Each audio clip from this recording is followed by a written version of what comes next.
Well, look at this. It's another Confessions podcast from your friends at BBC Radio 2. Thank you for downloading us. It's been fun. This week's Concise Collection features... Now, tell me which one you prefer. The double-drenching of a flailing footballer. That's really not kind of alliteration, is it, really? It's double-drenching. That's okay. Flailing footballer. That's okay. But put together, I'm not sure. A dating disaster. The mayor of the multiplying mice... And a mischievous mini manoeuvre. The mayor of the multiplying... The mayor. As in nightmare, is it? It's got an apostrophe just right, before well, we didn't know that. Well, there isn't a sound for an audible apostrophe. I'm not Victor Borger. What? Victor Borger did a thing, his whole routine was phonetic punctuation, so he made sounds for punctuation. Okay. So a comma would be "it," and a full stop would be... And what's an apostrophe? I can't remember everything! Okay, the dating one's good. I like the dating one. And a mischievous mini manoeuvre. Which is your favourite, Rebecca? The mouse one. The mouse one. OK, let's see what you make of it. Here it go. Here it all comes. So Deadly making a rare appearance back in the confession. He normally has other things to do. Moving on. Very nice to have you here. And a pleasure. Always a pleasure. Never a chore. Samantha sends in tonight's story. Thank you very much indeed, Samantha, for tonight's occasion. Dear Father Simon and the ever-merciful collective, I have pondered for many years in confessing to my shameful secret, but now feel after 15 years that enough time has passed and it's time to seek forgiveness. My story starts, unsurprisingly, 15 years ago, just after I moved in with my then boyfriend, Joe. As a dutiful and doting girlfriend, every Monday night I would go to the local five-a-side football pitch and watch Joe play, unsurprisingly, five-a-side football, and I would cheer him on enthusiastically, even though, to be honest, I had no idea what was going on. And this particular... Oh, come on, it's not that difficult. Well, you know, she's just being... The key thing is to turn up and to be enthusiastic. And repeat things. Yeah. Now, this particular night, I was there cheering on the flailing arms and legs of the boyfriend, and he managed to fall down on the pitch as normal. Now, I wasn't at all concerned as I saw him limp off the pitch, because they do it all the time on television. But after a few minutes, I realised that maybe he had actually hurt himself, and after a brief trip to the hospital, he came away with a diagnosed torn ligament. Very, very painful. At this point, after taking some painkillers, Joe started to seem pleased with himself because it was a proper sports injury, and I helped him limp to the car. Once home, I helped him upstairs and into the bed. Now, at this point, I should probably... Sorry. What? That's an odd place to go. But anyway, go on. He's injured. Anyway. Oh, of course he is, yeah. Of course. Such an asset to the collective. Now, at this point, I should probably point out that my boyfriend had been a bachelor for several years and had bought his house alone, and the only bed he could afford when he bought the house was a single bed. Now, this bed, in true student fashion, was shoved up against a wall next to an airing cupboard door, the handle of which was extremely inconvenient and stuck out over the bed, and you had to treat this handle with extreme caution to avoid injury. After helping Richard into bed, I went downstairs wondering what else I could do to help make things better. And I remembered ice packs were supposed to be good for injuries. So I raided the freezer of ice cubes and put them into a freezer bag and wrapped the freezer bag in 2 tea towels so as not to cause frostbite. I took it upstairs and placed the prepared ice treatment under his poorly leg whilst he slept. I then went back downstairs and... What? Nothing. And brought up a pint of iced water. Go on. He's easily pleased today. Yeah, I'm just amused, tickled by this one. I put it on the bedside table just in case he was thirsty during the night. I then began the very lengthy process of trying to get into my side of the single bed without waking the sleeping freight train, which is what he had become by this time. And I also had to, of course, try to avoid the handle on the door. I was successful in my mission, and after a very long time I fell asleep. But not for long. It was summer, it was hot, and to exacerbate matters, I was wedged between an airing cupboard and a heavily sleeping, injured 6'2" bloke. And I was thirsty. I tried to ignore my thirst, but it wasn't going to go away. I didn't know what to do. I was dehydrated, but I didn't dare reach over to Joe to get the water from the bedside table. I couldn't possibly wake him, and I was sure to damage an organ of some kind from the door handle if I tried to slide out of the bottom of the bed. Well, I was trapped. And then it struck me. The ice pack on his leg was bound to have melted by now, and with very careful movement I might be able to reach it. Using my ballet training and yes, stop it. Go on, ballet training. Go on. Using my ballet training. Don't you do that in Enfield? Just woken Listen up. to that. I can finish it there, really. Go on. Everyone has a picture of this. And you blame me. You blame me for this sort of thing. Using my ballet training and dexterous feet, I managed to work the tea towel, wrapped H2O, upwards so I could reach it with my hands. As I had calculated, it had melted but was still icy cold. The only thing left between me and the icy cold nectar was how to get the water out of the freezer bag.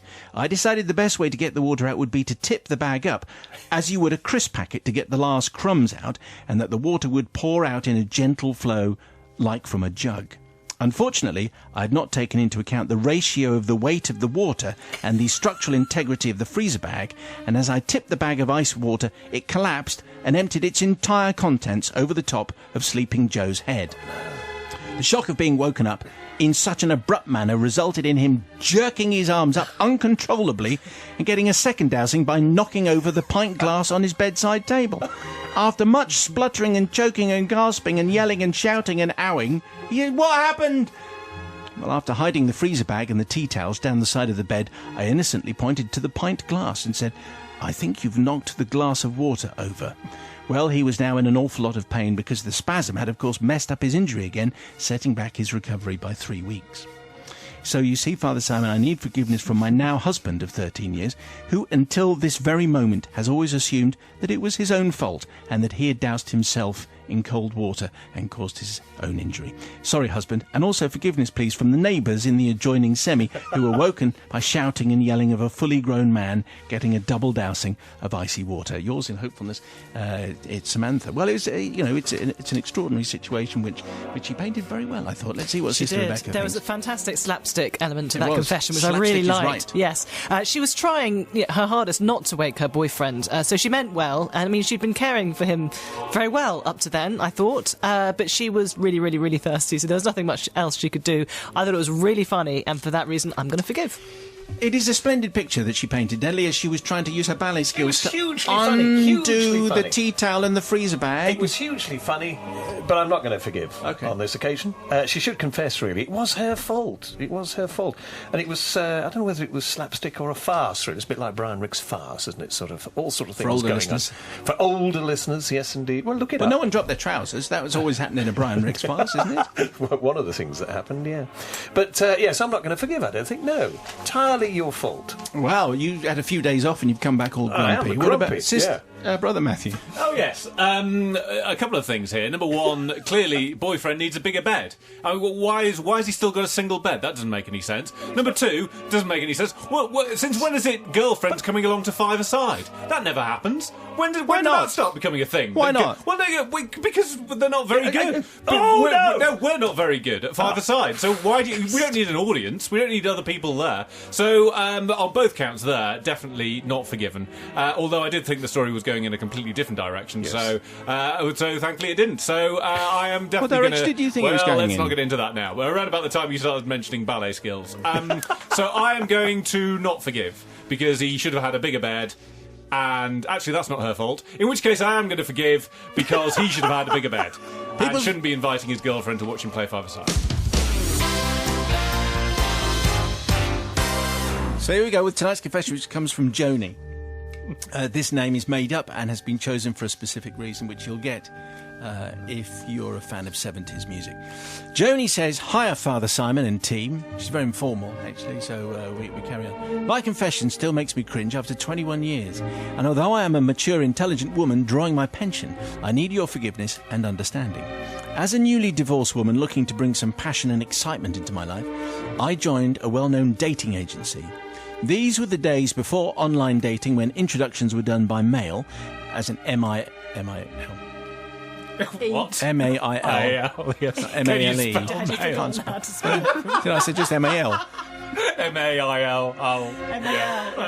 These were the days before online dating, when introductions were done by mail, as in the post. Is that better? And based on personal profiles and photographs. You remember the days, Matt? Of course. Yes. Yes. I lived in a small market town where everyone seemed to know everyone else's business, so I wasn't exactly open about my involvement with a dating agency. Well, one of my first introductions was with a rather good-looking man who lived quite handily, which was a bonus. Now, the agency advised to first Where meet... did he live, then? Nearby? Yeah, well, yes, quite handily. That's what I meant. Oh, OK. Sorry. What else does that mean? Nothing, I don't know. He's not there now. Doesn't matter. He was quite handily placed. I get it. Just around the corner. It didn't make sense at first. Now it does. Matt, it's your turn to say something silly next, okay? I've done it, Rebecca's done it, and it's your turn next, okay? I thought it was quite straightforward, today's one. Anyway, never mind. The agency advised first meeting in a public place, which was fine, and then I agreed to have a meal at the handsome man's house. The evening went quite well. His efforts to cook a tasty romantic meal paid off, and a second date was arranged for the following week at my house. Before I allowed myself to get involved with this gentleman, I asked my gym instructor to ask around and get me some information about my date. Being a sociable animal, I knew that she would find someone who knew him because, as I've mentioned, it wasn't a very large community where we lived. Well, the second date took place in my home and was going rather well until the phone disturbed the developing smoochy mood. And she puts ring, ring, ring, ring, which if I thought about it could have had a telephone effect, but anyway. I whispered to my beau that I would leave the call to go to answer machine. Oh, no. Not wanting to break the developing atmosphere. However, what I wasn't considering was the content of the message, which was to be broadcast at such volume on the speaker of the answer machine. Please leave your message after the tone. Tone. My gym instructor loudly announced that she was very pleased with herself as she had managed to get me the information I had asked for from her local postmistress, who just so happened to deliver letters to the handsome man in whose arms I currently was. On the sofa. Apparently, according to the call, he was deemed to be a total loser. Brilliant. Brilliant. I continue. A total loser, the most self-obsessed man in the county, with vanity that would impress a Hollywood superstar, and also, quote, the owner of the pottiest mouth in town. Well, the postmistress said that if she was me, she'd stay well away from him, and if it wasn't for the fact that she had to serve him on a regular basis, she wouldn't want to spend any time with him at all, ever. Well, to say that's a passion killer is an understatement. Even my dog was cringing and curled up in a ball, so that's what I wanted to do myself. Anyway, obviously there was no third date, as he got up and left my house without even looking at me. What a pig, eh? Father Simon, I'm seeking your forgiveness. Am I to be forgiven, or was I lucky in having a narrow escape from this handsome devil? I have never used an answer machine since. Please be kind to me, Joni. You might remember the song Hello, This Is Joni. Anyway, one of the worst songs ever made. It was really terrible. Anyway, a lot of fun to be had on the answer phone confessions, I suspect. Anyway, I think probably this is all going to be fine because maybe Joni is well out. But anyway, let's see what Sister Rebecca It sounds like that because, if he was a nice man, he would have just laughed it off, wouldn't he? He would have just said, oh, ha, ha, the postmistress and I, we go back years and she's always, making these jokes about me. She's always thought I was a total loser. I think I'm slightly worried about the postmistress and what, she's going to get a lashing of his tongue the following day. It sounds, that was a hilarious confession and she was right, well out of it by the sounds of it, and I'm going to forgive. You just imagine what's wrong, man? Being Matthew? Nothing's wrong at all. A lot of just people waiting for Bobster. Yes. Well, so you're lying on the couch and you're you're watching the TV or something like that, No, and then suddenly the message comes on the answer phone. That guy, It would have just, he's a loser. It had just been lovely if she could have turned to him in his arms and went, and is that right? But you see, the thing is, obviously, it was correct. Otherwise, he wouldn't have got up and walked out. Yeah. So what she did is a really good idea, is find out who you're going out with. Don't trust their profiles because obviously they lie. Well done for saving yourself a lot. Of course, how could you not be anything other than forgiven? The only thing I want to know is, did the dog get his dinner? Don't care. Okay. But thank heavens for the gym instructor. Thank heavens for gym instructor and the postmistress. Yeah. Without whom, we'd know nothing. Good work, girls. Yes, here's the thing with this, is that I couldn't understand how the postmistress is able to work out that he's incredibly vain and a complete loser. I'm assuming that's judging by his mail, that he gets certain magazines How are you delivered. spelling that?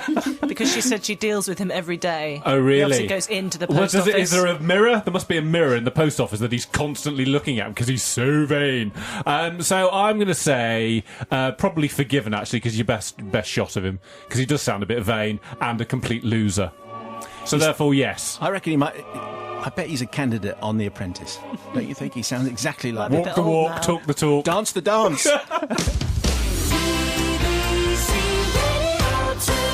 Right, well, here it is. It's another Drive Time confession. Gather round, send yours, please, to confessions@bbc.co.uk. This one comes from Alice. Thank you very much indeed. Dear Father Simon and the collected few.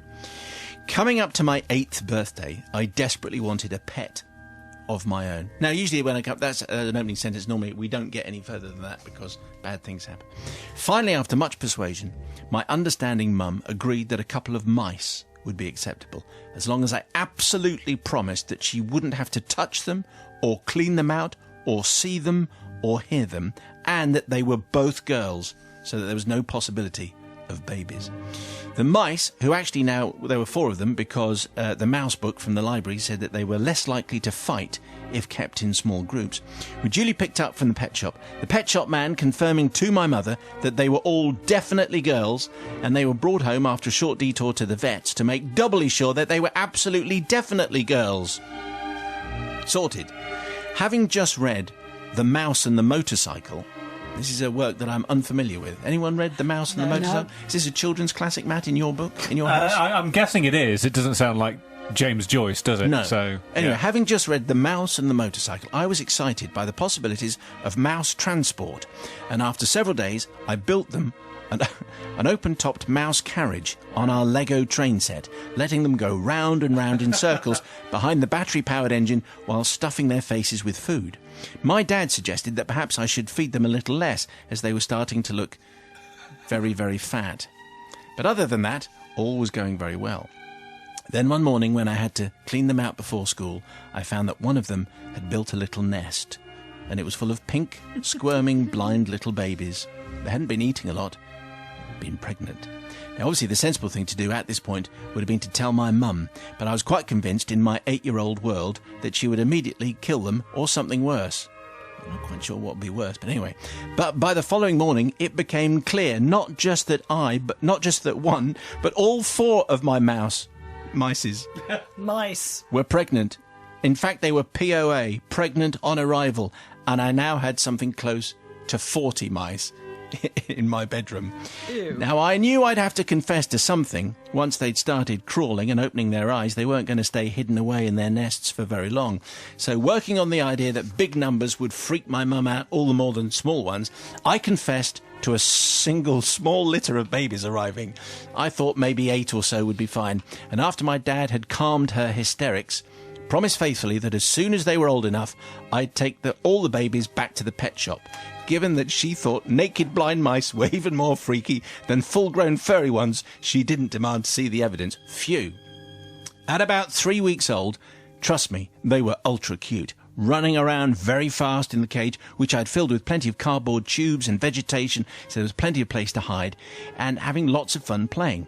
And that was when I had the bright idea that they'd like to go on the Mouse Express with their mums. Okay, so I expanded the open-topped carriage idea, and I filled them with food, and I loaded them all onto my train for a nice trip, to the seaside, because they'd like that kind of thing. Well, who knows? It turns out that baby mice are much like small children, in that the concept of train travel is fun, and the journey is exciting for the first couple of minutes. After that, they get bored very quickly. Unlike children, however, when they get bored in an open-topped carriage, they don't just whine, they vote with their feet. Also, unlike children, baby mice are more like kangaroos. They can jump vertically and sideways. What? And every single one of the 40 plus of the cute furry babies exited the train in the space of under 10 seconds. Then they started to spread out. They went down the stairs, inside the gas heater in the living room, into the laundry basket. If there was a hole, they found it and disappeared into it. So I did the only thing that I could. I collected as many as I could possibly do, got them back in the cage, hoping that my mum wouldn't finish the gardening and come back into the house. After half an hour, I collected maybe 20 or so, which left another 20 unaccounted for, and they remained unaccounted for. Despite me leaving little piles of food in corners and under the sofa for several weeks, they were never seen again.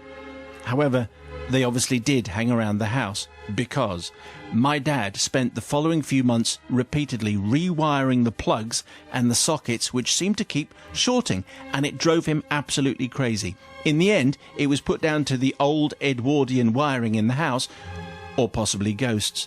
Anyway, in the end, my parents had had enough and sold the house, What? never knowing the real reason for the hassle. and it was all my fault, and I should have owned up. Anyway, therefore, I need forgiveness from my folks, and also the people who bought our house 4 months later, who had to deal with a mouse infestation, because I think the gestation of a mouse is about 30 days or something, so by this time it was bad, and they had to get the house rewired as well. My only mitigating excuse is that I didn't understand at 8 years old that mice eat wires and destroy electrics, and I was desperate to keep my very, very first pets, so please forgive me, says 8-year-old Alice. Well, she was at the time.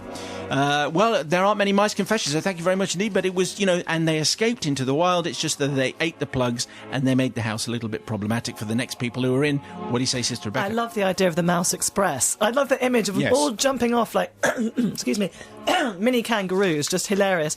I think it was a bit strange that the mother refused to look at the mice. She didn't want to see them, and she didn't want to ever see them. I think that's a bit kind of... Little bit there's something a hopeless. little bit, not irresponsible, but strange about that. Slack. And a bit slack. And I also think it's strange that they sold the house. I mean, that's a bit over the top, isn't it? If your wires were shorting, you might do some research about what was happening, rather than just saying it's definitely ghosts. Let's sell the house. months and months of it. Yeah, I know, but isn't it more likely to be... Was the reason was ghosts? Well, they said they thought it was ghosts. All ghosts. Why would you sell the house, for goodness sake? So I think the wiring. parents sound a bit weird. So actually, I'm going to forgive you, Alex, because I thought it was a great tale.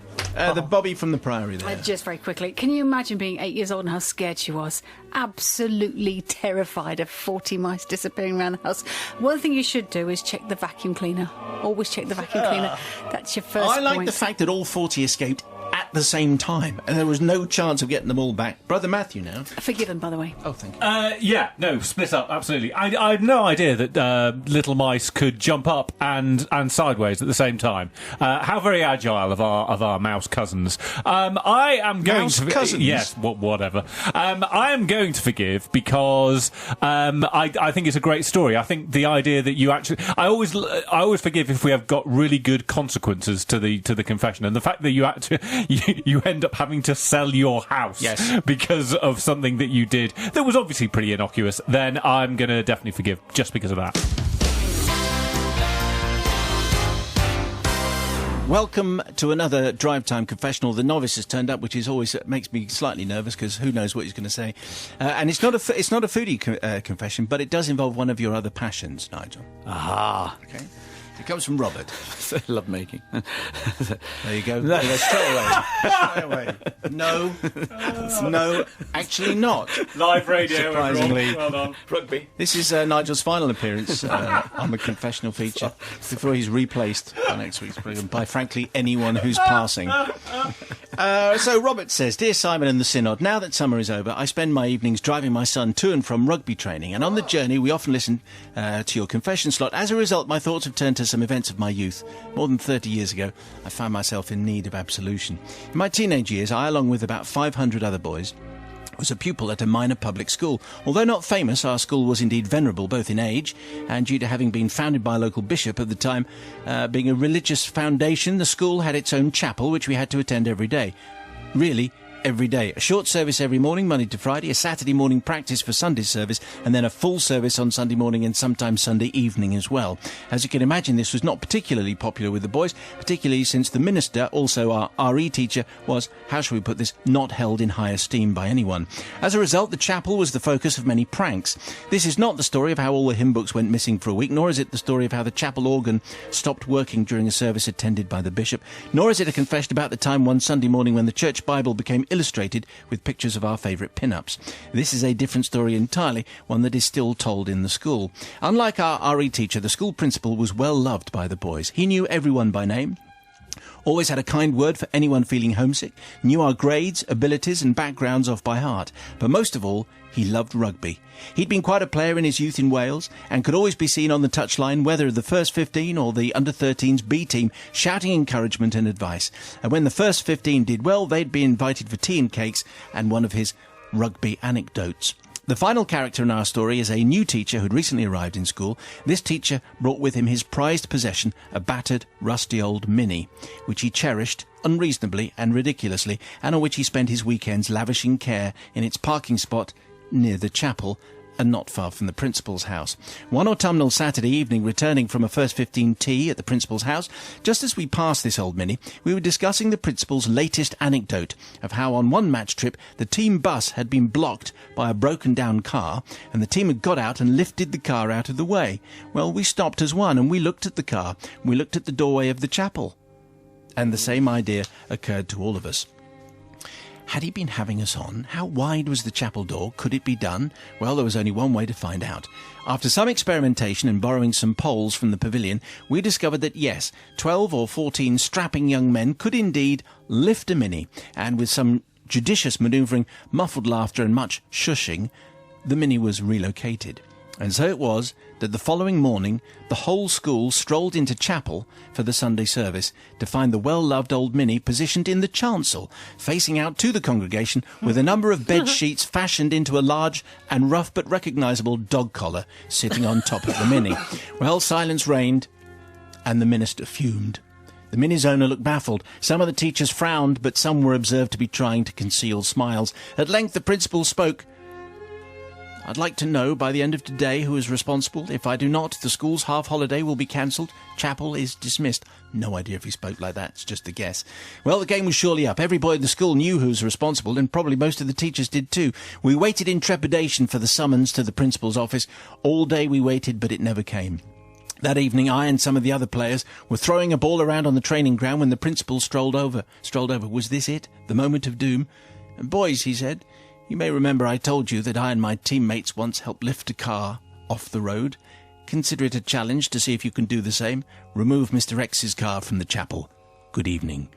And he strolled off. Anyway, no one had told on us. We breathed a collective sigh of relief and quickly replaced the car where it had been previously been. True to his word, the principal cancelled the half-day holiday, but no further punishment ever ensued.